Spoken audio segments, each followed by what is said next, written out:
Boa tarde. Hoje né, o tópico a ser desenvolvido é o Rafael que vai fazer, mas a gente falou na sessão passada, na sessão, desculpa, outra sessão foi legal. E é uma sessão no encontro passado que a gente começaria resgatando uma observação, né, que o Lucas nos trouxe a partir de um negócio que eu e falei, já, né, e o Lucas ficou intrigado, falou, pô, será que é isso, será que não é? Eu falei, opa, então vamos por aí, né? A Nathalie também acho que tinha pontuado. É, Lucas, como é que a gente conduz? Você quer recuperar você? Ou eu saio falando alguma coisinha, você sai falando?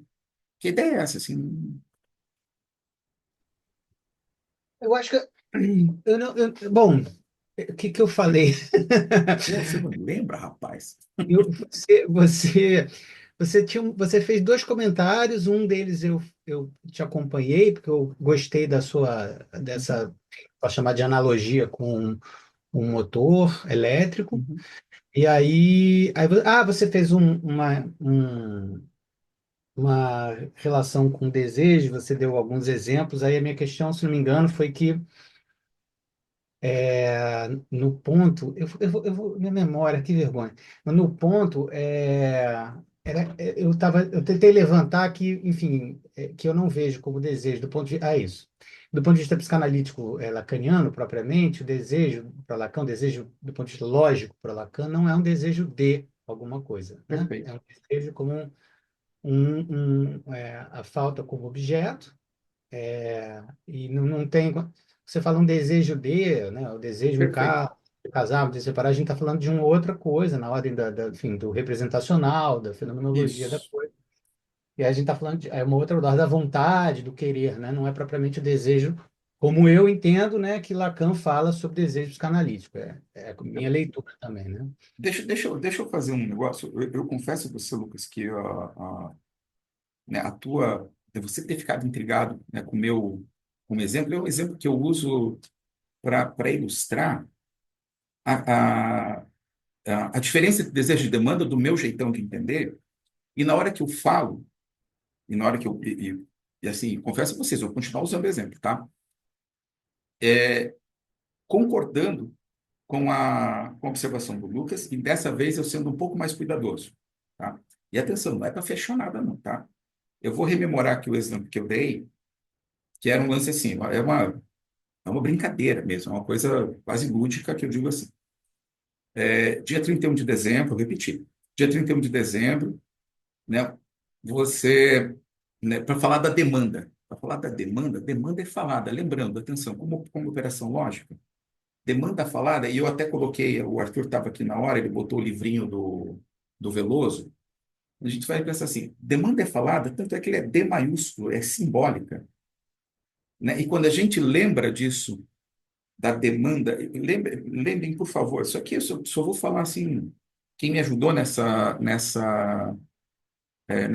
reflexão até foi o Rafael, conversei um pouco com a Lu também, a Lu, coitada, minha sparring das coisas que estão na minha cabeça, né? Então vejam só, dois toros, estou botando aqui dois biscoitos, né? Um dentro do outro, depois a gente vai falar mais disso, tá?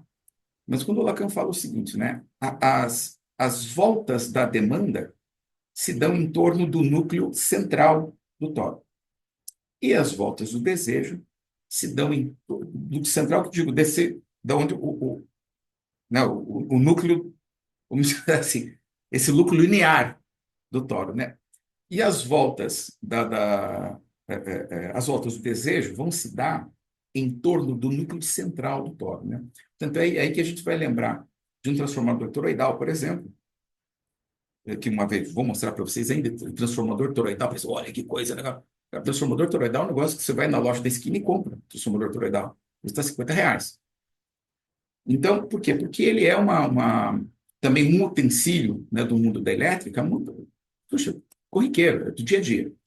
Mas ele faz exatamente isso, né? Aquilo que circula, né, nas espiras, né, do toro induz linhas magnéticas dentro do toro. Isso aí de uma forma otimizada. Por que eu estou falando tudo isso? Para dizer o seguinte, aquilo que está da demanda, daquilo que, né, que corre por fora, e que, lembrando lá, né, tanto no gráfico desejo quanto em outros matemas, demanda simbólica. A demanda inscreve, a gente é, é inscrito, essa é a fórmula, né? Demanda, né? Demanda punção, objeto A, isso é a fórmula da punção, né? Mas induzida pelo desejo. Induzida, eu estou falando aqui induzida. Né? Então, quando eu falei o seguinte, da demanda, demanda é falada, a demanda me escraviza, a demanda causa eu falo disso. Não estou falando de demanda de análise, essa sim, inconsciente. Mas a demanda que eu falo disso, aquilo que me traz dívida, inclusive, é da ordem da demanda. E digo, né, o camaradinho ergue né, eu lá, eu, a tacinha, dia 31 de dezembro, e digo, este ano vou aprender inglês, este ano vou trocar de carro, este ano vou trocar de emprego. Quando eu falo disso, eu tô compartilhando com as pessoas, é isso que eu acho que esperam de mim, é isso aqui que, né, que vai me deixar bonito aqui para vocês, aqui, é isso aqui que eu acho que eu vou fazer. Isso da ordem da demanda. É a minha interpretação, pelo amor de Deus, baseada, né, nessas coisas que eu falei antes. E não é para fechar nada, não. Daí que falei, da ordem do desejo, daí falei isso aqui. Ninguém ergue a tacinha dia 31 de dezembro e diz assim, este ano eu vou estourar metade do meu salário em cocaína. Não diz. Mas não diz mesmo, e aqui eu concordo com o Lucas, não diz porque não existe nenhuma imagem. É a posteriori, quando termina o ano, eu digo, meu Deus do céu, cara, eu estourei metade do meu salário em cocaína. Quando eu vi, já fiz. Quando termina o ano, eu digo assim, e aquelas outras coisas que eu falei que era da demanda, eu não fiz. Aquilo que exigiu de mim alguma resposta e que não tem de fato, só me impulsiona e eu tento colmatar de alguma forma, a posteriori vai atuar como alguma coisa que me causa estranheza. Eu digo, caraca, meu, que diabo é isso que eu fiz? Isso quando eu digo. Ou isso até quando concretamente aparece. Às vezes ela fica só imaginário mesmo. Coisas me perseguindo. Que é isso? Que é da ordem do desejo e que quando eu fiz, eu falo, cara, por que eu fiz isso? Que diabo é isso que eu fiz? Que coisa é essa que eu estou fazendo? Né? Dei outros exemplos que, no meu exemplo, de fato, é como se eu tivesse pensado. Não, eu concordo. Não, não é como se eu tivesse pensado. Essa é talvez, né, uma das incorreções do meu exemplo. Né? Mas eu só estou querendo dizer de ter algo que pede satisfação, que e quando eu terei, sabe, até o verbo talvez seja esse, eu terei feito, ou terei pensado, mas de fato não está enunciado. Que se tivesse enunciado, seria também da ordem da demanda. Né? Então, acho que era por aí. E só posso perguntar: melhorou um pouco, Lucas?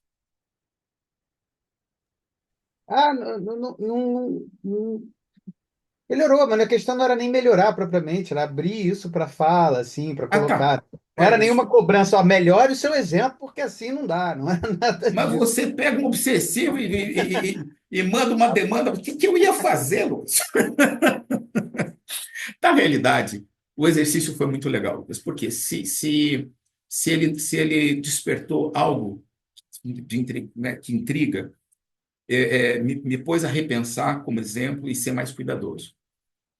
E também a gente vai voltar a falar de demanda e desejo, e acho que a ideia é essa mesmo, é a gente poder, né, poder falar e poder dizer, olha, mas acho que a Nathalie tinha colocado alguma coisa também. Nathalie, quer remendar qualquer coisa aqui? A minha questão, não sei, foi uma tentativa de retomar uma coisa que a Carolina Moreirão, tinha falado, né? Uhum. Ela propôs uma outra metáfora daí com o motor de indução lá. Eu falei para ela, bom, a ideia era compartilhar isso, que eu entendo, acho que entendi o que ela estava querendo dizer, de pensar esse escorregamento também como o desejo, como isso que não cessa de se inscrever, como isso que insiste, que você nunca vai conseguir sincronizar, né? Ó, aí bonito, né? Só o último comentário, daí já vou, quer dizer, o último da minha cabeça. A qualquer hora, levantou a mão aqui, pelo amor de Deus, é oficina, minha gente. Não, a gente só é metido a falar as coisas antes aqui, mas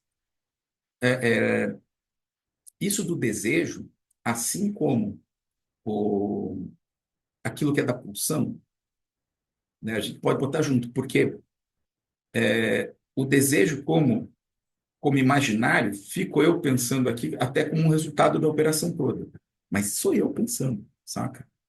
Porque quando eu falei assim, você liga na tomada, o motor, né? O que que é a tomada? A tomada, sim, ela é uma fonte, idealmente, constante e inesgotável.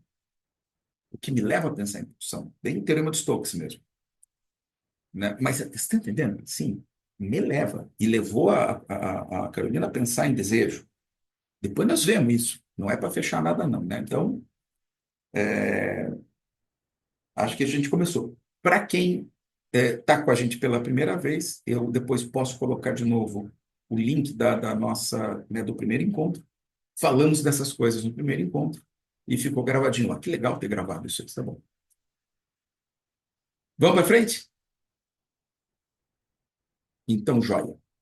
Rafael, por favor. Beleza. Obrigado, Glauco. Obrigado, gente. Bom dia. Bom, cara, boa tarde no Aqui é Brasil, bom boa dia aqui em tarde. Colômbia. Bom Exato. O dia aqui Rafael em está na Colômbia. Colômbia, então ele tá, ainda é final da manhã para ele. Estamos ainda finalizando amanhã, gente, então é um pouco destemporalizado, se for isso o que é. Bom, vocês viram mais ou menos na direção do nosso programa, eu vou introduzir uma temática que eu acho particularmente complementar ao que Glauco estava trabalhando na vez anterior, especificamente com a questão de objeto A ou resto, qualquer um dos dois. Agora, tentando fazer uma salvidade, assim. Eu vou trazê-lo já da analogia, da metáfora mecânica.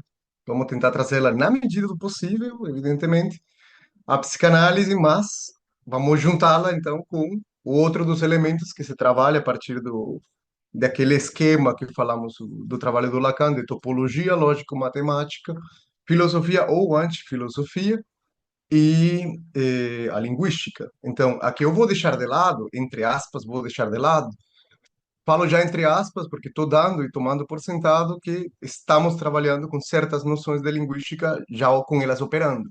Então, as que eu se vou explicitar, nesse caso, então, são as filosóficas, por um lado, e as da psicanálise lacaniana, por outro lado, tentando fazer, primeiro que tudo, uma tensão entre os dois, entre as duas modalidades conceituais. De aí, se me der o tempo, que acho que vou conseguir, vamos ver se dá certo, eu consigo fazer então o pulo, ou ao menos uma primeira, tipo, vou tirar umas primeiras linhas, digamos assim, orientado especificamente à topologia, à topologia, não à lógica. Então, o grosso do meu trabalho hoje é entre filosofia e psicanálise, entre filosofia e teoria psicanalítica, digamos assim, e, se der certo, tentamos já jogar algumas linhas da questão topológica. Por que isso dessa forma? Eu parto do princípio, ao menos aqui em todo esse trabalho, desde que estou conversando com o Glauco, que há uma coerência conceitual, há uma coerência epistemológica que, para mim, era aparentemente evidente depois de muito tempo. Mas começar então a propô-la como uma coerência epistemológica entre discursos é muito estranho mesmo. E realmente era. Entre a separação crucial entre as posições naturalistas da medicina, especificamente a medicina orgânica, partindo da formação médica do Lacan e do Freud, frente ao que se produz com a radicalização, digamos assim, do simbólico. A radicalização, que se supõe uma das coisas que Lacan tenta resgatar do Freud. Hoje em dia sabemos que há companheiros, há colegas dizendo que é completamente diferente o que Freud e Lacan propõem, por exemplo, na produção de sujeito, produção de eu e tal. Há uma linha que se indica que é supostamente biológico, inteiramente do lado do Freud, e uma linha inteiramente simbólica do lado do Lacan e coisas assim. Há turmas que estão fazendo essa distinção. Eu não estou partindo disso, estou dizendo que os dois foram médicos, eles estiveram influenciados, se ambos, pela sua posição médica, e posteriormente, então, se uma tentativa de radicalizar, sair disso. Sair disso não significa que conseguiram.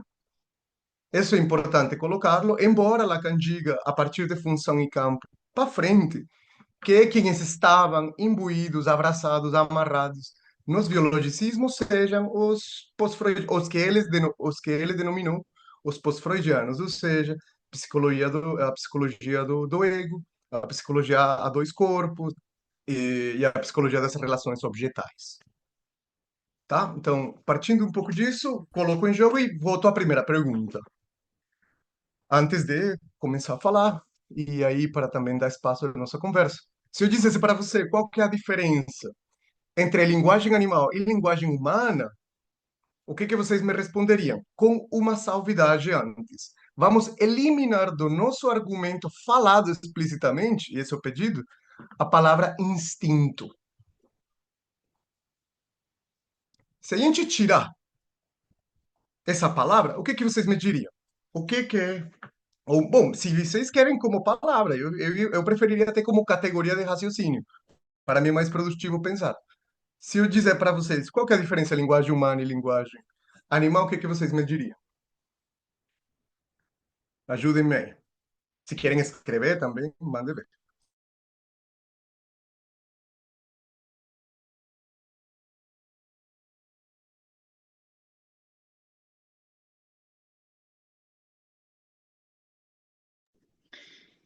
Oi, Rafael. Acaba me remetendo ao que você está dizendo do que o Lacan fala lá na instância da letra, da questão da comunicação e da linguagem, né? De pensar a linguagem animal enquanto essa que não comporta equívoco, né? Ambiguidade, assim, de algo que teria uma correspondência mais. Ótimo, obrigado, Nathalie. E mais?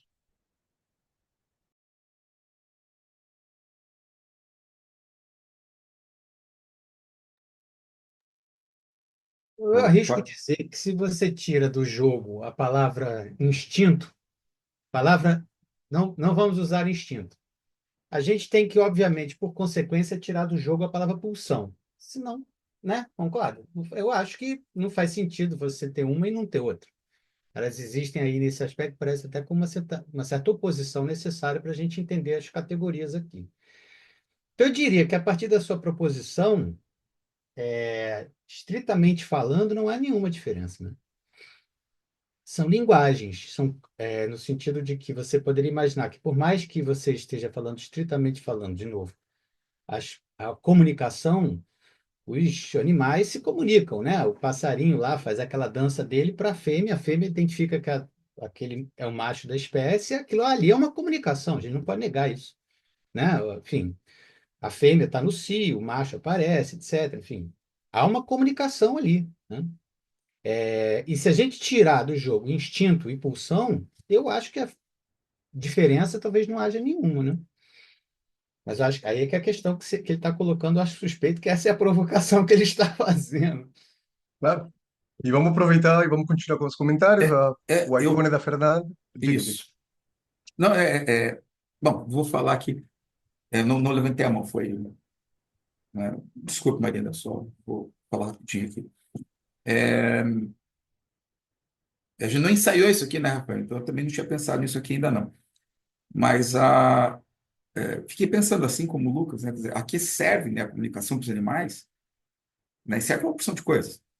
Mas me parece servir realmente para coisas mais. Puxa, né, que nem ele falou ali, né? A comunicação, e eu lembrei, né, daqueles passarinhos lá do, do, da Oceania, lá, né? Que é uma dança super complexa, um negócio assim. Mas aquilo em si, né, para o passarinho que faz a dança, a princípio não é ensinado, né? Por isso, quando você fala assim, tira o instinto, quer dizer, aquilo dispara nele. Ele só faz. Sim, quem recebe aquele sinal, né, a fêmea, também reage de alguma forma. Mas se não tiver instinto, ele não vai fazer a dança. né? Então, já no outro, né, em outros, não, espécies, vamos chamar assim, um pouco mais, né, cérebro mais elaborado, né? Tem uma porção de macacos que a gente sabe que ensinam, por exemplo, a quebrar um coquinho, né? A população de uma região quebra coquinho. A população de outra região do mesmo macaco, em outra região, não quebra coquinho. E aquilo demora, é chato de ensinar. O macaquinho demora 2, 3 anos para quebrar um coquinho. E aquilo né, é pacientemente ensinado, né? Então, aí tem uma comunicação que eu não considero instintiva, né? Porque eles aprenderam, aquilo é passado realmente, e tem um objetivo, né? Se eles não aprenderem a quebrar coquinho, vão comer menos. Não vou dizer que vão morrer de fome, né? Mas vão ter Claro. menos acesso, né, à comida. Sei lá. Estou viajando aqui. Marina, por favor. Isso, vai. Rafael, a pergunta foi a diferença da nossa linguagem dos animais? Primeiro eu pensei assim, que para fins de comunicação, a deles é melhor que a nossa, né? Porque eu acho que a mensagem chega de alguma forma. E sobre isso do instinto, na verdade eu fiquei pensando assim que a gente tem uma falta de instinto que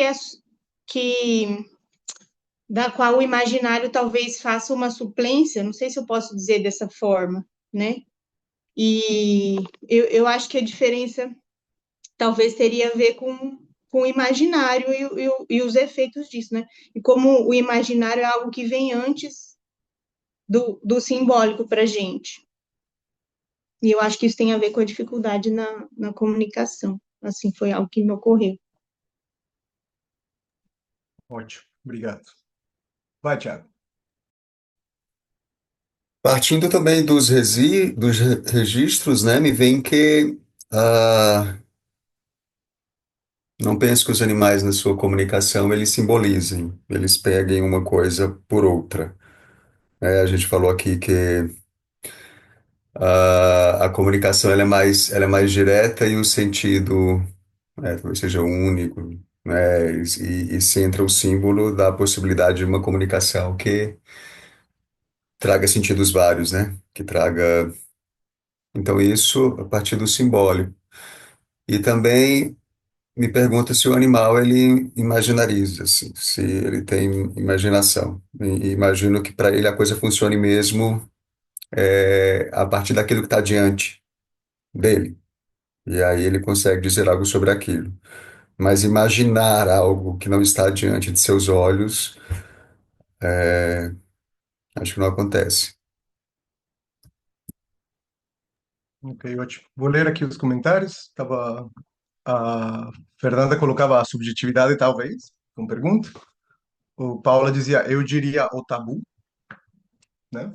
E Átila coloca talvez algo em relação à complexidade e profundidade da linguagem, a capacidade de transmissão de aspectos mais complexos. Sim. E Felipe disse, eu fiquei pensando na questão da fala, animais não falam. Beleza. Tirando o comentário da fala, especificamente o último do Felipe, estamos mais ou menos em um ponto em comum, que é precisamente a produção de simbolização. Ou seja, na medida em que eu estou dizendo uma coisa e significo, quem sabe quantas. Essa é uma questão crucial que, basicamente, ele cai nessa parte do argumento onde dizíamos há uma eficiência na mensagem animal, há uma transmissão onde não precisa voltar de modo invertido, eh, há, digamos assim, questões específicas onde se indica é esta a via do fazer e é exatamente essa via do fazer que se executa. Então, podemos ver então que se seria, entre aspas, e me permitam a ligeireza, uma certa questão com quão eficiente pode ser a transmissão de qualquer mensagem. E aqui André escreveu, acho que para falarmos sobre isso devemos falar de natureza. Então, aí onde vem, mais ou menos, em estes termos, é o que queria trazer em relação para vocês. Quando a gente coloca em jogo toda essa função da linguagem, a gente pode então entrar também a discutir o lugar da agência de um tema crucial em filosofia, que para a psicanálise também é relevante, embora não tão desenvolvida quanto na discussão filosófica, que é o tema da consciência. Se a gente lembra como herida narcísica crucial em Freud, especificamente em Freud, sabemos que a consciência foi, digamos, mexida em mais um giro copernicano, segundo Freud. Então, nós não somos os donos da nossa casa em termos de nós não controlamos a consciência. Colocando-lhe em outros termos, não somos agentes totalizantes da consciência. É um exercício crucial de colocar que a gente poderia então vir automaticamente e derivar do que estou dizendo. E os animais são ou não são? Então, se a gente colocá-lo dessa forma, a gente pode entrar perfeitamente em colocar a pergunta de se somos falados ou se falamos. Se repetimos vozes que sentimos como próprias ou se estamos, como sempre, circulando ao redor do que seria as falas do discurso familiar, vai dizer Lacan, eu diria, as falas mais próximas com as quais nos localizamos e nos identificamos. De qualquer forma, mesmo que seja desde a perspectiva animal ou desde a perspectiva humana, há sempre, e aqui é onde vem uma coisa que se chama uma petição de princípio, que basicamente a gente mais ou menos faz isso com Lacan, a gente, digamos, acredita nisto que Lacan está colocando, em que há coisas que se perdem. E se dizemos há coisas que se perdem, é como, quando, onde, por quê e assim sucessivamente. Então, há uma parte. Espera um segundo, que precisamente a cachorra está querendo sair. Só um minuto.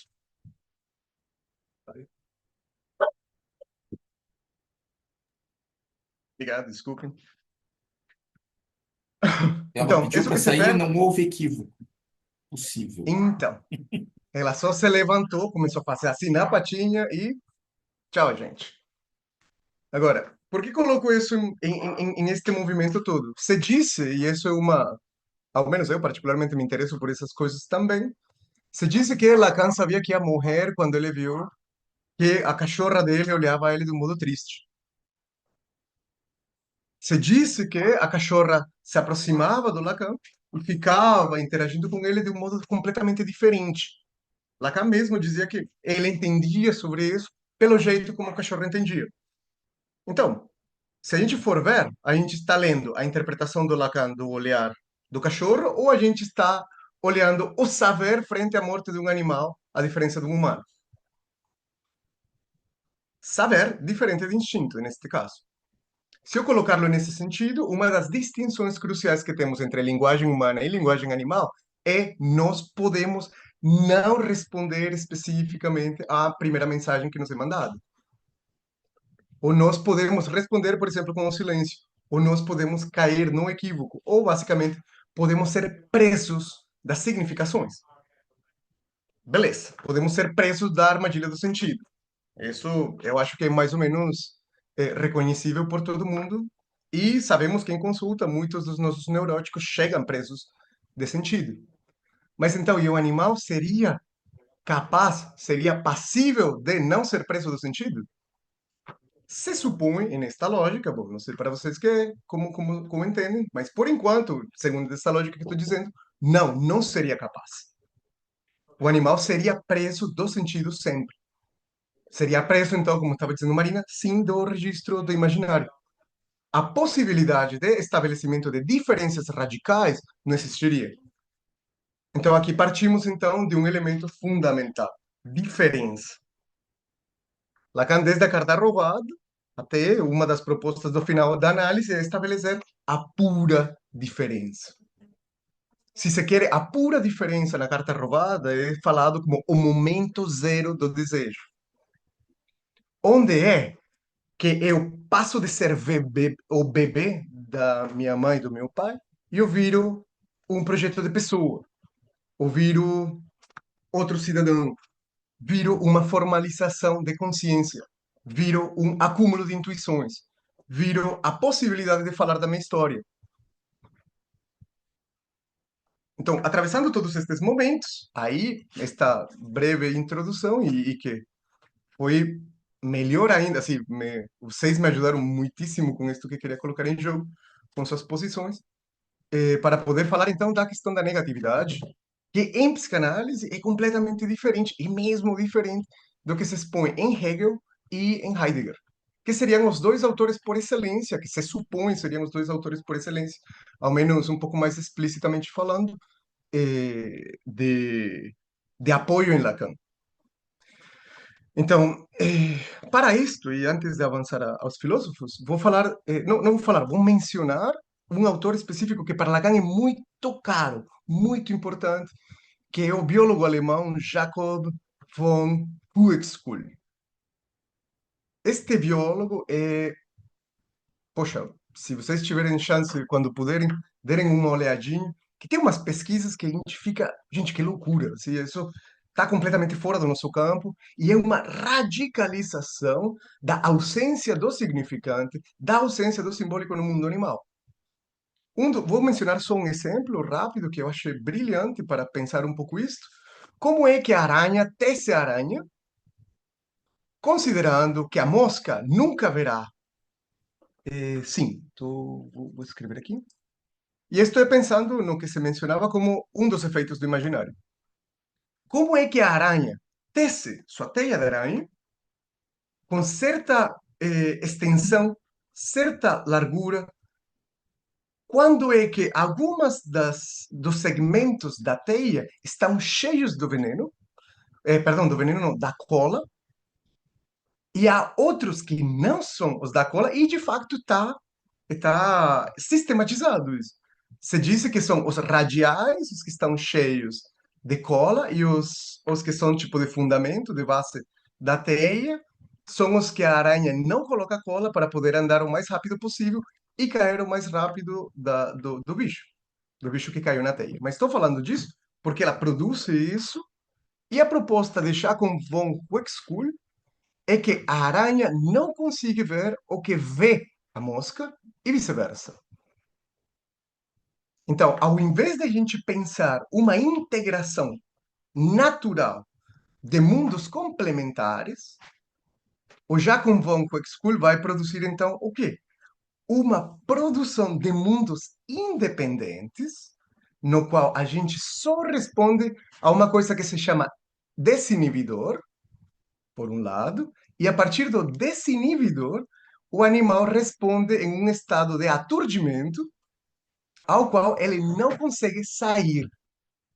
A palavra aturdimento também é usada especificamente pelo Heidegger, e acredito eu, que nos lembra de uma vez o famoso texto do Seminário entre 18 e 19, que é o aturdite, o aturdimento pelo dito. Então, se vocês veem este estado do impacto que tem o significante no homem humano, ou aquele que se reconhece humano, é diferente, então, ao tipo de aturdimento que tem o animal. Segundo exemplo fundamental, que agora não é de von Uexküll, sino que está em função e campo e atravessa outros seminários, é o de von Frisch. Para Lacan, o trabalho de von Frisch é radical com as abelhas, perdone-me a pronúncia. Há um jeito como as abelhas dançam, que depois de vários anos, Lacan, até com um certo tom irônico, descreve que nessa pesquisa o homem se sentou do lado das florzinhas e tal. Estava vendo aí como operavam as abelhas e conseguiu também sistematizar que, dependendo de certos trajetos feitos pelas abelhas, as outras abelhas automaticamente sabiam para onde tinham que ir, em que direção, se supõe que tipo de flores iam ter e a distância. A expressão que Lacan usa em função e campo é essa aqui, que eu acho super simpática. Eu não imagino Lacan falando ainda essa expressão. A abelhinha faz uma wagging dance. Essa wagging dance é dançar em oito, como se fosse o símbolo do infinito. Então, se vocês veem o humano, e aqui vou perguntar para vocês agora, então o humano consegue sair do que o aturde?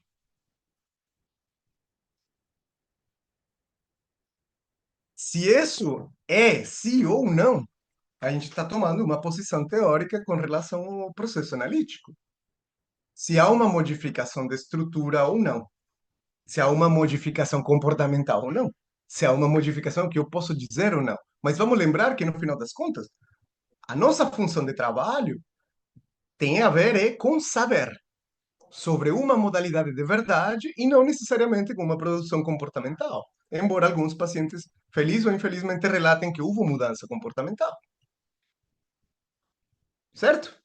Então, tudo isto, agora vou dar dois passos para trás e vamos chegar em Hegel. Em primeira instância, Hegel, e vai ser o mais rápido, perdão, vai ser o mais longo, me parece. E depois, se com Heidegger, que esse vai ser o mais aparentemente rápido, mas talvez eu diga um pouco algumas mais coisas. Então, eh, nesse paradigma todo, como a gente vem falando, na filosofia, até a modernidade, vamos lembrar que a meditação filosófica, do jeito como aparentemente se apresentava, ao certo, na prática, a gente não sabe, viu? Se a gente pega um monastério, a gente não sabe se eles filosofavam em turma ou filosofavam sozinhos meditando. Algumas pessoas dizem que em turma, outras pessoas dizem que às vezes em turma, outras não. Então a gente não tem isso ao certo. Mas os critérios de individuação na história do pensamento supostamente foram sempre em turma. Outras pessoas dizem que não. Isso é importante poder localizá-lo porque é, no final das contas, na modernidade, onde a gente precisa colocar em meio a produção de consciência como um fenômeno social. E aqui estou juntando duas coisas: o individualismo da fenomenologia e a sociabilidade da modernidade. Então, para Hegel, e lembramos o grande mitema do Hegel, do senhor e o escravo, o mestre e o escravo, aqui já temos, então, especificamente um elemento de relação. Quando eu falo desta questão de um fenômeno de relação, automaticamente vou enviá-los para vocês, eu vou tentar influenciá-los nesse sentido, a ver se minha hipótese é correta. Pensemos-lo, então, em termos de tempo lógico e asserção antecipada da certeza. Tempo lógico em Lacan é o tempo e precisamente a tomada de uma decisão, a tomada de uma posição se estabiliza na medida que há uma tensão dialética genial entre a posição dos outros e a minha posição. Eu não sei se o disco que eu estou levando nas minhas costas para ganhar minha liberdade, não vou me estender com o tempo lógico. Eu não sei se o disco que eu tenho nas minhas costas é branco ou preto. Mas eu preciso ver que tem discos brancos. Então, se os outros dois, porque somos três presos, se os outros dois que estão na minha frente têm discos brancos, o meu será branco ou será preto? Então, do jeito, vamos lembrar como Lacan propõe, do jeito como está escrito o problema, esse novo sofisma induz ao erro. Por quê? Pela pressa. Por quê? Porque no momento, então, de tomar a decisão, se tem dois discos brancos lá, muito provavelmente o meu seja preto. Essa é uma das saídas. Ou pode ser branco, ou pode ser preto, não importa. Mas no final das contas, como é que eu vou tomar a posição tal qual? Então, se vocês veem, então a gente já parte de relações, e aqui vem um elemento que Lacan explora radicalmente, que me parece muito interessante poder pensá-lo, que é a relação é dissimétrica. Me parece que é por isto que Lacan toma esse tema. Porque a relação do servo e o mestre é uma relação de dominação e poder, mesmo que seja um pacto. Então, uma relação de dominação e poder, mas que parte de um princípio, que é qual? Que alguém diga, você é o mestre e eu sou o escravo, ou vice-versa. Para isto, sabemos a interpretação que temos no nosso campo, cogeviana, a leitura do Kojève e do Lacan, por consequência, neste caso, de eu sou preso ao mestre e o mestre é preso de mim como escravo. E automaticamente muda nosso lugar no momento em que eu, como escravo, dependo de outorgar o meu reconhecimento ao mestre e vice-versa. Então, apesar da dissimetria, há um lugar de reconhecimento e, por consequência, um pedido de reconhecimento. Se eu estou falando de um pedido de reconhecimento, automaticamente estou tentando influenciar-les para que vão à pergunta de que voar? O que é que você quer de mim? Certo? Então, pensando nesses lugares que estou descrevendo entre o mestre e o escravo, então, automaticamente estou colocando para vocês, estou aqui, e vou ir mostrando de a pouco estas coisas. Por favor, me avisem que estão vendo já a imagem do esquema lambda. Já apareceu aqui. Estamos vendo. Então, beleza. Então, sabemos que o moi e o outro, o eu e o outro semelhante, são lugares que trocam, são lugares que mudam, são lugares que são compartilhados, são lugares que respondem ao que linguisticamente se chama um shifter, o que pode ser mudado na comunicação de eu estou falando de tal coisa e, por consequência, você me escuta. E depois, posteriormente, quando você me fala, eu escuto. Então, há um lugar que não é fixo, há um lugar que é cambiável, há um lugar que, digamos assim, não é dado por definição. Mas ele depende do lugar do outro, especificamente, como já entendemos. Que de onde vem, então, o grande lastre simbólico, de onde vem a escritura da história e assim sucessivamente, para então para ser e produzir, então, aquela parte que precisa ser completada. E se é completada, estou dizendo é incompleto, em outros termos, é em falta. Que é o quê? O sujeito. Qual que é a questão crucial de colocar aqui em jogo? A tensão que há entre as duas partes. E para isto, desta tensão dada entre as duas partes, aparece então esta questão do desejo de reconhecimento e da procura por uma verdade. Se a gente colocar a procura de uma verdade, então automaticamente eu estou lembrando para vocês, tentando influenciá-los, como estou dizendo, há o desejo de saber. E o desejo, como o desejo de saber, é por definição de estrutura paranoide, como bem nos indica Lacan na sua proposta. Como vamos por aí? Vamos bem? Vamos mal? Querem fazer um comentário? Vou mostrar um videozinho agora, uns minutos de vídeo.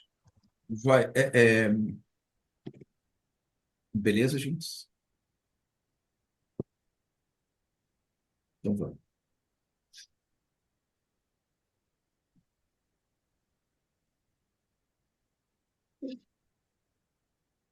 Na verdade, eu queria fazer um pedido pro Rafael, se pudesse só voltar um pouquinho e falar do caminho do pedido de reconhecimento para a questão do desejo de saber. Me perdi um pouco nessa Tá, trilha.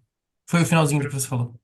ótimo. Obrigado por me lembrar disso, Felipe. E aí acabei de perceber que eu havia esquecido um detalhe. Vocês lembram, Arthur, a semana passada perguntando pela energia? Vocês lembram? Sim, Eu sim, dizia uma sim. coisa assim: além de ser um tema maltratado, como o Glauco colocava, é um tema indefinido, é um tema indiferenciado. Então, para muitos campos do saber, a energia é, por exemplo, açúcar. Para outros é moléculas de ATP em comida. Para outros é eletromagnetismo só. Qual que é a pergunta da ciência? Qual que é a origem disto? A gente sabe que podemos transformá-la, a gente sabe que podemos conduzi-la, mas a gente até agora não sabe produzi-la. O que a gente tem feito é pegar a energia eólica, a energia também do mar, também a energia nuclear e assim sucessivamente. Estou falando disso? Tranquilo. Obrigado, Fernando. Bom trabalho. Então, pensando nisso, nessa questão da energia, Lacan vai dizer-nos, gente, vamos tomar a nossa energia psíquica, aliás, libido, essa libido, mais do que definir-la, do jeito de definir-la, vamos tomá-la como uma constante física. Ou seja, demos-la por sentada, demos-la como petição de princípio, aceitemos esta energia. Então, se há algo que ativa, digamos assim, esta questão de por onde vem essa energia, a minha conjectura especificamente, e respondendo ao Felipe, é de onde há uma perspectiva de reconhecimento, é de aqui onde eu estou colocando para vocês, me parece, que Lacan tira esta questão do que voar. Então, quando o outro me pergunta o que ele me quer, aí estou aplicando o conceito da teoria do reconhecimento entre o servo e mestre. Mas com uma questão e uma diferença fundamental. Não é só a dissimetria mãe-bebê. Não é só a dissimetria pai-bebê. É o outro, como campo simbólico, frente ao desamparo radical da impossibilidade do bebê valer-se por si só. Então, se vamos supor, e permitam-me estas expressões um pouco mal levadas, mas com fins de tentar cumprir com o nosso horário também,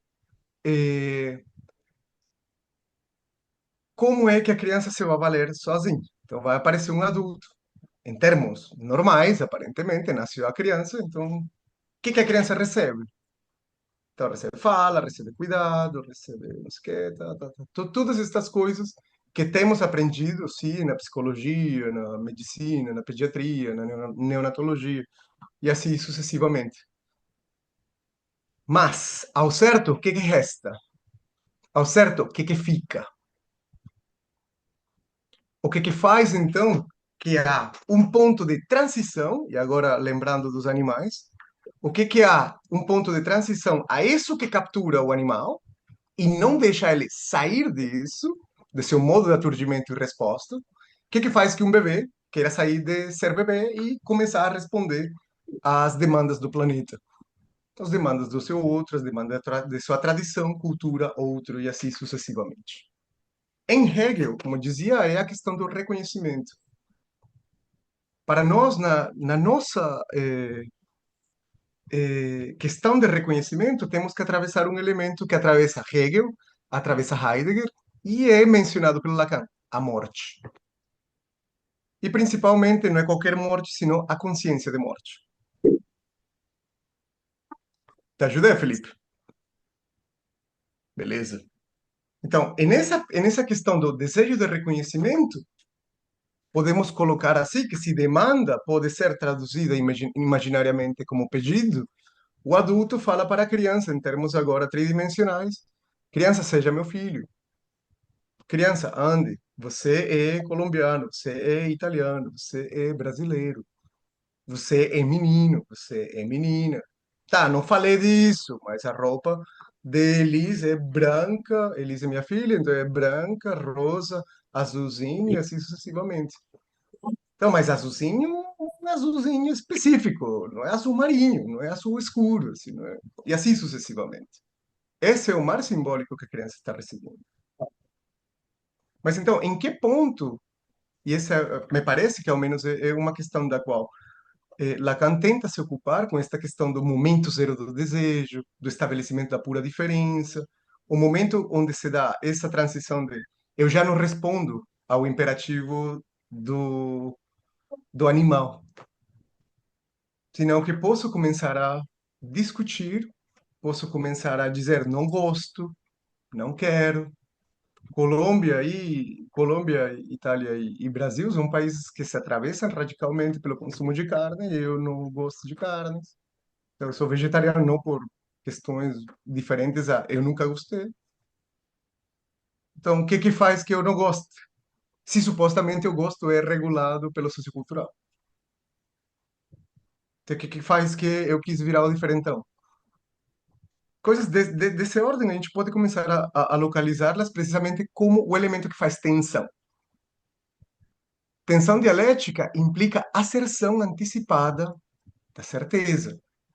E se lembramos, asserção antecipada da certeza, no tempo lógico de Lacan, é a uma resposta que eu começo a dar-me e confirmando com os outros de eu sou isto para você. Se eu sou isto para você, eu começo a entregar respostas. Aí estamos falando, então, de uma relação dissimétrica radical, porque eu intuo, em algum ponto, como se dá isso de eu comecei a intuir que isto é o que o outro quer de mim. No animal, a gente não tem essa resposta ao certo. Para isto, Heidegger vai dizer que o animal tem pobreza de mundo. A pedra tem, perdão, não tem mundo. E o homem produz mundo. Mas tanto para Heidegger quanto para Hegel, o animal, agora sim vou usar o instintivo, vamos trazê-lo como essa noção que a gente vem usando, ao menos desde Freud até hoje em dia, se supõe então que se deixa a um lado características animais, características do efeito biológico e biologizante, para então começar a produzir consciência. Então, para algumas pessoas, como por exemplo para o senhor Kojève, o animal é o homem é a doença do animal. Frase do Kojève, nosso seminário na introdução à leitura de Hegel. E vou então agora com algumas citações para poder continuar suportando o meu argumento. Então, tá indo bem? Ah, manda, Lucas. É nesse ponto, porque é exatamente por isso que Lacan fala que o significante mata o homem, né? Aham, É exatamente nesse ponto. É esse ponto que, na verdade, é meio como que, para mim, a busca do elo perdido, digamos assim, né? aham, Certa busca do elo perdido, porque é, é, é é o próprio desamparo essencial do sujeito humano que dá conta de dizer que o sujeito humano só há no simbólico. E para mim é que a grande questão, a sua premissa e eu estou acompanhando deslumbrado o seu raciocínio bastante, estou adorando. A minha questão da premissa é que sim. é precisamente porque a gente não pode tirar da equação nenhuma lógica, nenhum ponto lógico sobre pulsão e instinto, que a gente pode fazer a afirmação de que o sujeito é uma resposta simbólica enfim, digamos, às pressões pulsionais. Porque se a gente tira algum desses elementos do sistema, cai como estrutura lógica, qualquer abordagem psicanalítica. A gente vai cair para um naturalismo, tentativas de encontrar em fontes neuronais ou qualquer outra coisa que respostas para os fenômenos que a gente experimenta como ser humano, né? Essa aqui, para mim, é a que estava no radar, essa sua colocação, mas eu estou acompanhando até agora tudo. Obrigado, obrigado por colocar isso, porque... não, peraí, antes de avançar, Glauco, responde e vamos lá. É bom que você colocou isso, Lucas, porque mais do que ter ou não ter, se ficaríamos com um dispositivo lógico para pensar estas coisas, é precisamente onde a gente pode localizar a distinção e a radicalização do que, por exemplo, é uma posição em ciência biológica, por um lado, ou, por exemplo, na física atual, a partir de Heisenberg até hoje em dia, a gente está tentando pensar o molecular. A gente não está negando o molecular, que eu saiba, ao menos, a gente não está negando o molecular, mas sim estamos trabalhando com um efeito fundamental que atravessa todos os campos hoje em dia, que nos dias de Lacan era um campo em tensão, era que o humano fala, que o humano tem a necessidade, e olha, necessidade, segundo Giorgio Agamben, de falar. É completamente diferente dizer que a gente falando se cura, embora é basicamente uma das propostas do nosso campo, né? A gente produz certo alívio, beleza, mas não produz cura. Você supõe que a cura é no trabalho entre as partes. É nessa posição, evidentemente dissimétrica, nessa posição onde se tem um analista que se ache mestre, te acaba. Então, não por nada, me parece que Lacan toma este mitema entre o mestre e o servo para colocar que um dos dois tem que renunciar a algo. Lacan vai dizer, não, são os dois que renunciam. Não é só o servo que renuncia à sua posição de servo para não ser morto na luta morte pelo puro prestígio. A gente não está negando que o humano está configurado por células, neurônios e tal, tal, tal, tal. Mas há uma série e uma produção de efeitos que eles não têm como ser explicados. E aqui é onde tem um real crucial da ciência, de algumas posições em ciência, melhor, e é um dos grandes aportes que a psicanálise é capaz de fazer. Nós podemos explicar porque uma pessoa explica seu mundo precisamente com uma construção de fantasma.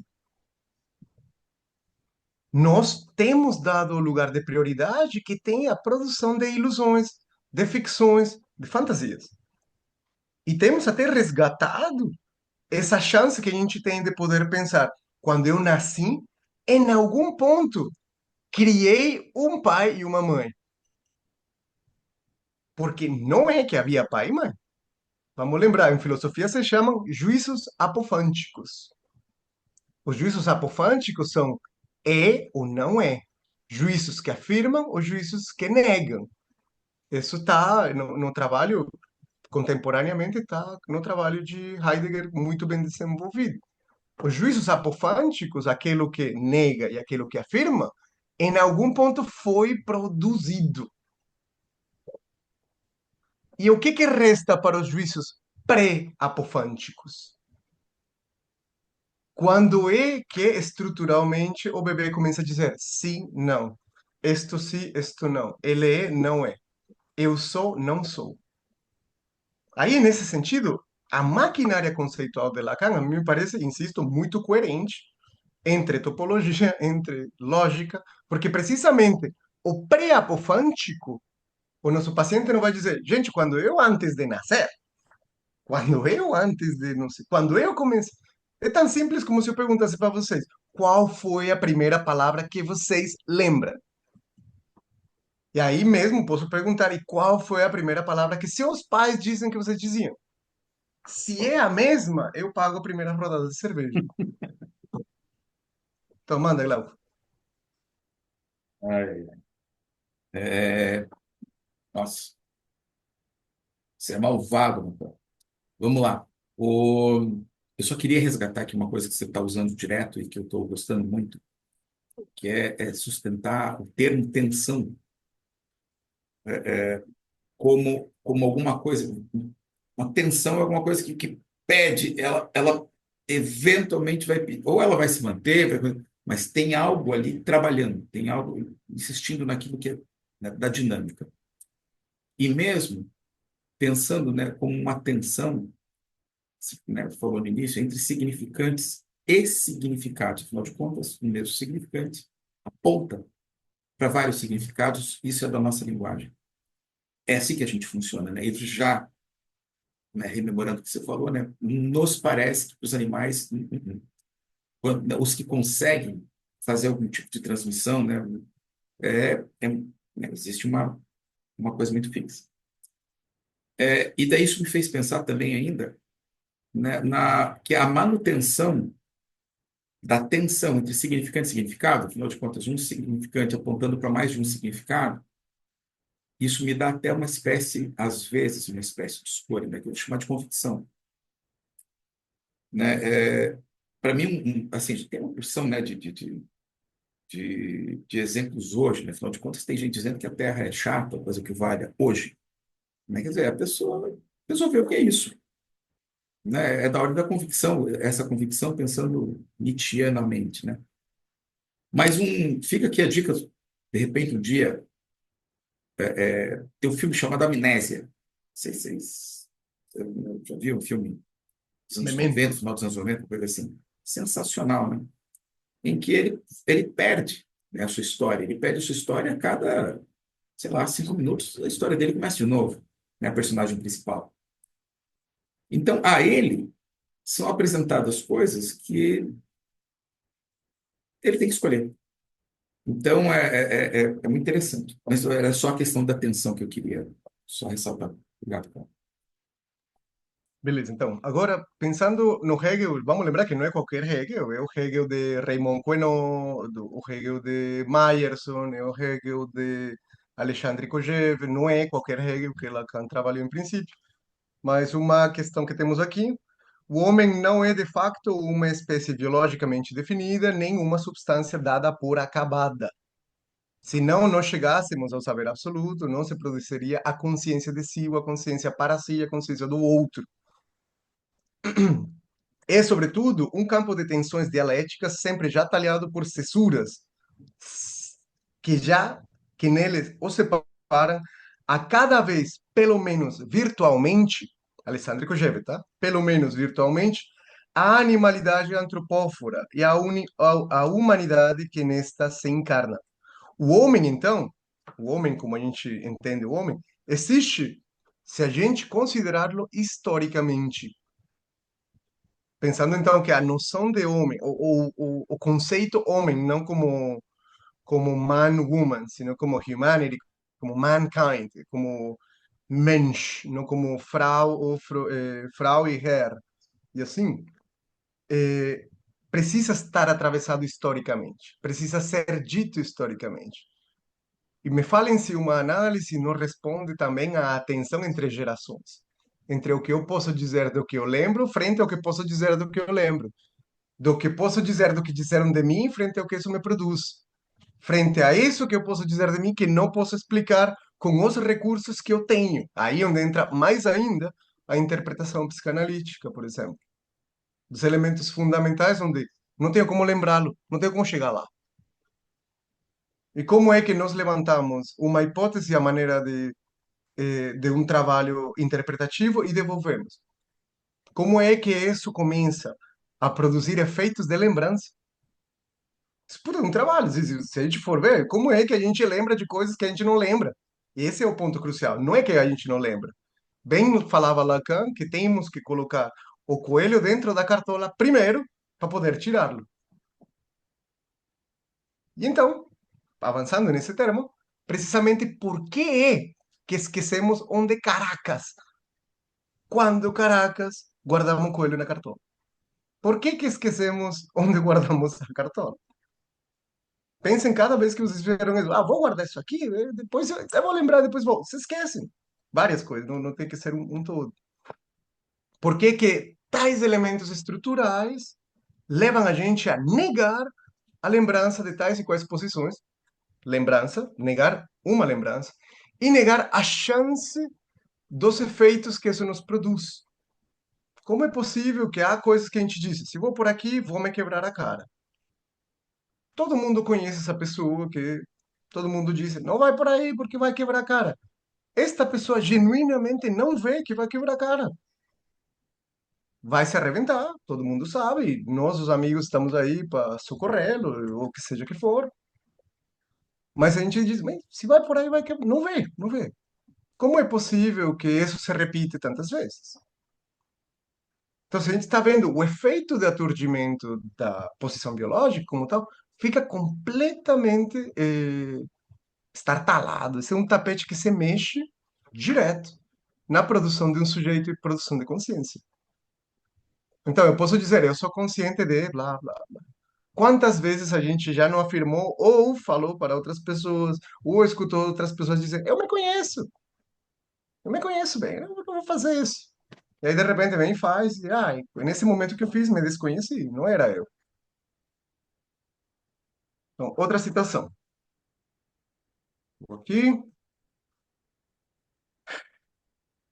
Uma análise introitus que abre um sistema não deixa dúvidas quanto ao sentido que Carl von Linneu, o padre da ciência moderna, produtor das taxonomias, das classificações animais e de multiplicidade de espécies, atribuía a sua máxima: o homem não tem nenhuma identidade específica, senão a de poder reconhecer-se. Isso é biologia, tá? Isso não é filosofia. Mas definir o humano não através de uma nota característica, mas através do conhecimento de si, o conhecimento de si, significa que é homem aquele que se reconhece como tal. Ou seja, um humano que se reconhece como humano, supostamente. Então, o homem é o animal que deve reconhecer-se como humano para poder serlo. Eu estava dizendo para vocês agora uns minutos atrás. Eu sou o bebê, eu não faço ideia quem que é essa massa meio que difusa, porque eu não consigo enfocá-la. E em algum momento vira um humano, que eu posso determinar algumas características, e que, de repente, pode ser que não. E como é que desse contato, eu acabo dizendo, eu tenho uma ligação aqui. Se vocês veem até agora, eu não sei em momento algum a teoria do gozo. Aliás, não precisaria. Porque senão a gente restringe nossa teoria a marketing. Como estimulo vocês para que vocês façam X, Y coisa, segundo o que você quer uma estratégia de consumo. E aqui tem mais uma citação. Espera aqui. Jacob von Uexküll, o biólogo que estava dizendo que era muito caro para o trabalho do Lacan.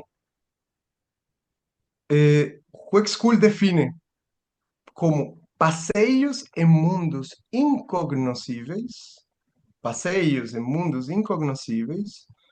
as suas reconstruções do ambiente do ouriço do mar, da amiba, da minhoca do mar, da anêmona, do carrapato.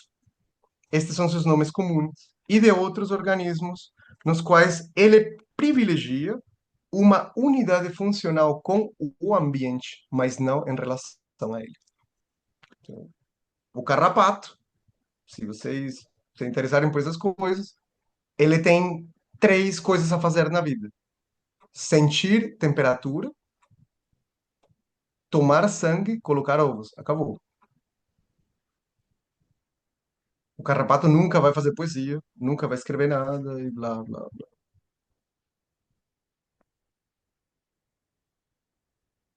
Bom, como vamos por aí?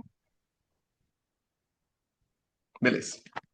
Então, por que isso me interessa e por que isso do lado do conceito da negatividade? É muito fácil, digamos assim, acabar dizendo que quando a gente pensa na morte, treme, como se fosse a noção eh, hegeliana da coisa. Quando a gente toma consciência de si e toma consciência de si ao final, morre. Supostamente, treme a consciência e assim. Para Heidegger, é o mesmo tema, é o tema da morte como tal, que então produz angústia. Eu não sei se vocês reconhecem em esse trabalho em Heidegger, mas na sua grande obra Ser e Tempo, 8 páginas para falar da angústia, frente a 180 páginas para falar do tédio. Então, não por nada, e ao menos é uma das análises que se faz atualmente sobre o trabalho de Heidegger, aquele momento de transição, que para Hegel será a consciência de si e a morte de si, frente nessa relação dissimétrica, na luta à morte pelo puro prestígio, no reconhecimento, Hegel, eu vou tremer quando penso na morte. Para Heidegger, esse momento de transição é o tédio. O tédio profundo, que ele vai dizer como aquela coisa que faz que há um certo desejo puro, digamos assim, uma certa força motora pura, digámoslo dessas formas meio que indeterminadas, faz que em algum momento eu diga, cara, eu preciso me desentediar. Agora, então, por que não colocamos a psicanálise no meio e o que produz, então, vontade? Se não, desejo. Desejo, nesse sentido, nesse estado de força subjetiva, como seria desejo em Spinoza. Falando disso, por que é importante, me parece, trazer esta questão do desejo aí no meio? Porque, do jeito como temos trabalhado alguns termos em psicanálise, o gozo não é relativo ao desejo. O gozo é relativo a quê? A sofrimento. E não necessariamente é, viu, gente? O gozo soluciona um problema teórico de Freud, tudo bem, mas não necessariamente está inscrito só como um elemento negativo, como um elemento dolorido. Mas então, o formato da perda, e aqui onde que vem o que me parece que é o aporte do que eu posso trazer ao redor de tudo isso, não é mais do que perda, é o estabelecimento da estrutura na pura diferença. Digámoslo de outra forma, no momento em que o significante um se estabelece, como é que esse significante um, como é que esse traço unário vira a condição de possibilidade de eu começar a historicizar minha memória. Historicizar minha memória é bem importante colocá-lo, porque não há, gente, atualmente, nas ciências, nos campos das ciências, não há uma coisa que diga, existe presente, passado ou futuro. No budismo, vamos lembrar, existe permanência e impermanência, é diferença. Não há na física algo que indique a partir de aqui é o passado, a partir de aqui é presente, a partir daqui é durante e a partir daqui é depois. Além de convenções. Então, se a gente assumir isso desta forma, o que se perde especificamente, e aqui onde que vem a questão da negatividade, com um além da morte, Então, a contradição. A tensão dialética, então, vamos poder colocá-la, me parece que o que uma categoria que nos orienta melhor do que outras é que a afinidade, a possibilidade de refinar a historização, a possibilidade de falar, a possibilidade de produzir consciência, é precisamente pela contradição. E isso não é, minha gente, isso não é grande invento do Lacan nem do Freud. Isso vem precisamente desde Hegel, embora uma leitura hegeliana entre tese, antítese, passo evanescente e síntese. Essa fórmula de tese, antítese, síntese, eu estou inserindo o passo evanescente porque Zizek me indicou isso, me parece que faz sentido. Segundo Vladimir Safatli aqui em Brasil, ele restringe a possibilidade de pensamento e tira a força na contradição. Segundo Hegel, e isto aqui sim é localizável na fenomenologia do espírito, não no Hegel do Kojève, que é o Hegel do Lacan, na fenomenologia do espírito, o que refina o pensamento é precisamente sua possibilidade de contradizê-lo. No momento que alguém me diga a terra é plana, como que eu posso contradizer, como analista, sem ter que dizer, não é? Isso eu deixo para o boteco. Vamos lembrar qual que é o grande argumento quando ficamos sem argumento, quando estamos em plena discussão. Então, sem precisar contradizer, o que que o analista pergunta se a Terra é plana ou como que intervém?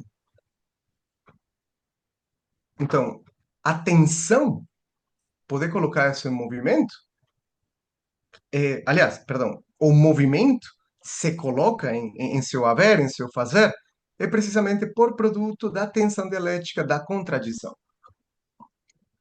Em outros termos, e com isso já começo a fechar, o que a gente esquece é especificamente o que a negatividade faz, o que esta força aparentemente dada por definição, que aqui Lacan é bem esperto.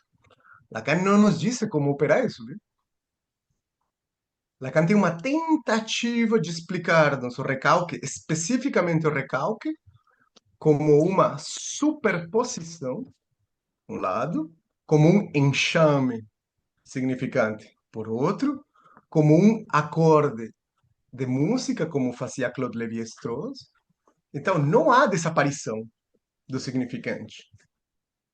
A negatividade está precisamente em que a nossa tendência é abrir campo, é inventar um campo para poder tirá-lo. Se esta condição é útil, serve de algo, é onde eu estou dizendo para vocês, em algum momento, o filhote humano precisou inventar uma ficção, que neste caso vamos chamar ficção de consciência, ou, em termos técnicos, um eu. Mas não é qualquer eu. Se fosse o eu psicótico, é um eu dividido. Se fosse um eu neurótico, é dividido entre outras coisas, mas com uma sensação de unicidade. Sensação, experiência de unicidade, lembremos, por outro significante que se leva à condição especial, que é o significante fálico, ou o significante do falo imaginário. Então, negatividade não significa morrer. Porque, vamos combinar, gente. Eu não sei se vocês fazem, eu nunca fiz, eu nunca consegui fazer. Fazer um morto associar livremente. Então, mais do que como morrer, é precisamente esse efeito. Então, sim, sem dúvida nenhuma, para muitas pessoas, pensar em morrer faz que a consciência trema, mas não necessariamente é condição de morte. E assim mesmo, a psicanálise se propõe uma coisa que vai além da filosofia, que vai além da biologia e tal, tal, que é precisamente uma coisa que se calcula logicamente. Ou ao menos essa é a tentativa de todo o Seminário 14, meio que fracassada, mas estamos com relativa. Eu acho que é relativamente forte e ilustrativo estudar como é que se calcula o objeto A. Então, se se calcula o objeto A não está dado por definição, mas ele está fazendo efeito.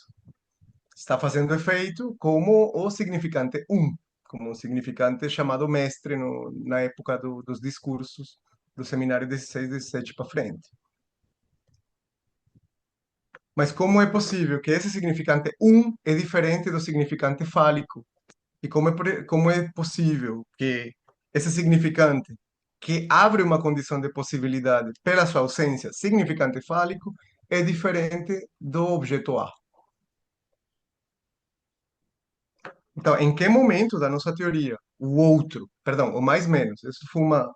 Espera aí, deixa eu ver que eu fiz essa sequência e mandei para Glauco e achei que ia lembrar e não lembrei, Glauco. Espera aí. Que muita coisa. Já tô acabando, gente. Prometo que já vou acabar. Tá. Como é que passamos do. Como é que passamos do mais menos da carta roubada para o traço unário do seminário 9, para o EC1 do seminário 2, para o nome do pai do seminário 5 e 6, para o FI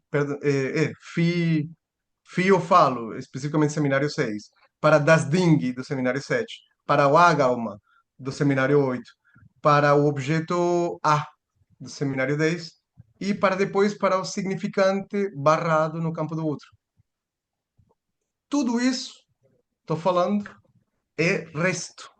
Tudo isso é sinônimo de corte. Tudo isso é sinônimo de negatividade. Mas o que é interessante colocar em jogo, e já para fechar, que negatividade não é sinônimo de perda radical de possibilidade, ou melhor, não é sinônimo de impossível. É sinônimo de contingente, para isso temos o azar. É sinônimo de possível e passível de ser interpretado, senão nosso trabalho não faria sentido algum. Nós partimos de uma suposição, uma neurose de que há uma verdade que está fazendo um efeito. Se a gente não parte dessa suposição, não tem como colocar ninguém para falar. É aí onde está a diferença crucial da, como a gente colocava e como o Glauco muito bem nos lembrou, a diferença entre demanda de análise frente à demanda do outro. Bom, então, para fechar, a melhor notação de negatividade que a gente tem é precisamente que há uma estrutura topológica que, por definição, é essencial. Porque se não tem esta característica, não é. É o touro. E qual que é o touro? Uma estrutura que, por definição, possui um buraco. A estrutura tórica não é furada. Ninguém fez um furo no touro. Isso é importante localizar. O touro é, por definição, tem um componente essencial que são a articulação, a linha de dois buracos. Um buraco interno e um buraco extrínseco. Mas esses dois buracos são dados na estrutura, não são gerados na estrutura. É o mais próximo que a gente poderia colocar como é isso da ordem do nosso sujeito. A gente poderia, então, tomar o sujeito em falta. Poderia, sim ou sim, dizer que o bebê, ele está em falta. Ele não nasce completo. Ele cria a ilusão de completude para poder depois recalcá-la. Não por nada, essa grande metáfora de a castração e tal, de quando a gente deixa peito materno, colo materno, não sei o quê. Tudo isso é uma mítica. Por que estou dizendo isso? Porque mesmo que isso aconteceu na vida das pessoas que nos consultam, eles podem não nos falar disso nunca, minha gente. Então, se não nos falarem disso nunca, como vocês sabem que está tratando isso? Por efeito da associação livre, como chegamos lá? Aí onde que entra a lógica, precisamente. Como dizia, juízos pré-apofânticos. Como é, carambas, que eu posso dizer para alguém de algo que ele não lembra? Como é que algumas das minhas intervenções produzem surpresa? Então, para que produza surpresa, tenho que ter como entendê-lo. Não que não lembrava. Se produz humor, eu tenho que estar na paróquia. Perdão, se produz sentido de xiste, eu preciso ser parte da paróquia. Quantas intervenções vocês não fizeram e seu analisante riu? Quem era a paróquia? Você que escutava ou era o analisante que estava escutando? Então, são os lugares que se mexem do nosso esquema L. Então, gente, negatividade, para terminar de falar, poderia considerar-se como uma condição de possibilidade que temos, precisamente temos, como efeitos de seres da linguagem. A gente não lembra de tudo que nos disseram, mas isso é um modo de dizer completamente diferente a que eu sou colombiano, onde nos últimos 70 anos se tem realizado os maiores processos de massacre de toda a América Latina. Digo isso especificamente, esse detalhe, para tirar o ambiente trágico, horroroso de algumas questões da análise, um drama estranhíssimo que me parece que a gente, quando fala do real e essas coisas assim, porque há colombianos que disseram, passamos por isso e foi uma merda, mas estamos aqui, estamos vivos, estamos juntos, estamos para frente. Assim mesmo, há um monte de colombianos que nunca estiveram nem perto dos grandes processos de violência, e não só na Colômbia, sino no Brasil, isso é claro, e sofrem muitíssimo. O que para mim fica muito foda é que a gente fala de negatividade o tempo todo, e quando chegam os casos dos grandes massacres, os terapeutas se recusam esses pacientes porque não têm como suportar relatos horrorosos. Então, quando é uma neurose de condomínio, está tudo certo. Aí podemos escutar todo de boinha. Mas, nos dois há sofrimento, ou nos dois pode não haver sofrimento. A minha questão crucial é escutar, com a prudência que demanda nosso campo, para ver se há algo que tratar. Se não há algo que tratar, a pessoa pode vir por várias causas, incluindo analisar-se. Vamos lembrar. Bom, é mais ou menos isso que havia organizado. Eu vou passar as referências depois. Não vou passar agora mais nada, estou cansado pra caramba. Então, mandem ver comentários, perguntas. Gente, primeiro, brigadão, Rafael. Rafael, eu avisei, que ele é malvado. A gente está no horário, claro, estouramos o horário, acontece. Que bom que está todo mundo junto. Ainda bem que gravamos. Vou colocar o link, se não amanhã já na quarta-feira. Rafael vai colocar, né, as suas referências. E é óbvio, a gente inicia daí o próximo encontro, dando uma olhada nisso aqui, né? Hoje não deu tempo de articular tudo, acho que de uma forma razoável. E que bom, temos trabalho já para a semana que vem. Gente, muito obrigado a vocês. Nos vemos semana que vem. Mais uma vez, obrigado, Rafael. Juízo. Até depois. Tchauzão, gente. Obrigado, gente. Ó, perguntas, comentário, mande áudio, pergunta. Pode mandar. Aí o grupo está aí para que a gente converse. Isso aí. Abraço, gente. Falou, Tchauzão. pessoal. Obrigado.